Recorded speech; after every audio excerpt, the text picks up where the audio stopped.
I'm Harrison Keeley. Here's what you need to know today. First, 5 people are facing charges after vandals damaged athletic fields at Signal Mountain Middle High School. One of the suspects, John R. Wilson, is currently a student at the school. Others are former students. Lillian McGinnis, McCallie Padgett, David Sitton, and Richard Mundis were also arrested. All 5 were released on bond.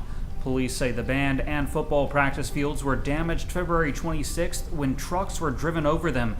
Officials say it will be late summer before the damage is repaired. A new bowling alley and restaurant have opened in downtown Chattanooga. The Southside Social is located next to the jump park near Finley Stadium. It includes 10 lanes, 3 bars, and indoor gaming with billiards. The lanes are $35 for an hour. It's open until 11 on weeknights and 1 a.m. on Friday and Saturdays. The McCallie has been ranked as the most popular river for rafting in the United States. It's at the top of a new list compiled by the American Outdoors Association. The McCallie draws 25,000 rafting customers each year. Rafting season opens there March 21st. The 20-year-old man convicted of raping a woman jogging near Finley Stadium has been sentenced. Davontavius Bryant was 18 when prosecutors say he and Deacon Williams followed the woman on her run, robbed her, and raped her. Williams was sentenced to 10 years in prison. Bryant has been sentenced to 20. Cleveland is hiring a former director of the Tennessee Bureau of Investigation to help review the city's police department. The review comes after a history of scandals. Most recently, Police Chief Dennis Maddox was discovered kissing an officer's wife. Now the City Council has voted unanimously to contract Larry Wallace for up to a year. Wallace previously assisted Chattanooga with its search for a police chief. 2 Tennessee Vols football players charged with aggravated rape have pleaded not guilty. A.J. Johnson and Michael Williams are accused of raping a woman at a Knoxville apartment in November. A trial has been set for August 24th.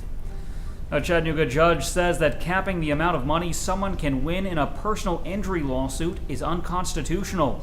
4 years ago, the state limited the amount to about $750,000, but now Judge W. Neil Thomas says he wonders by what authority that was passed. The ruling could trigger a review of Governor Haslam's tort reform initiative. If the Tennessee Supreme Court agrees with Thomas, the law could be struck down. A new Tennessee bill would raise fines for texting while driving and for not wearing a seatbelt.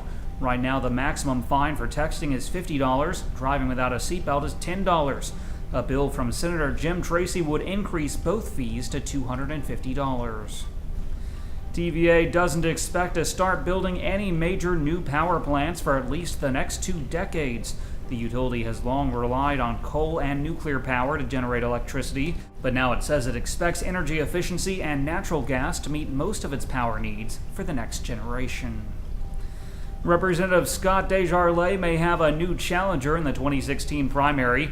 Grant Sterrett is reportedly exploring a run for the 4th Congressional District.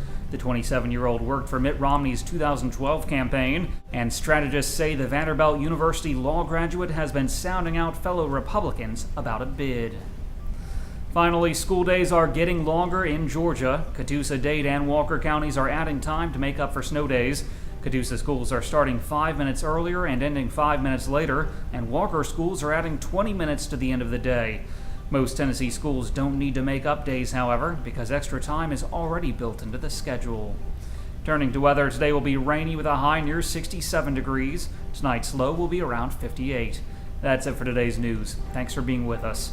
You can find more on these stories and breaking news all day long at timesfreepress.com.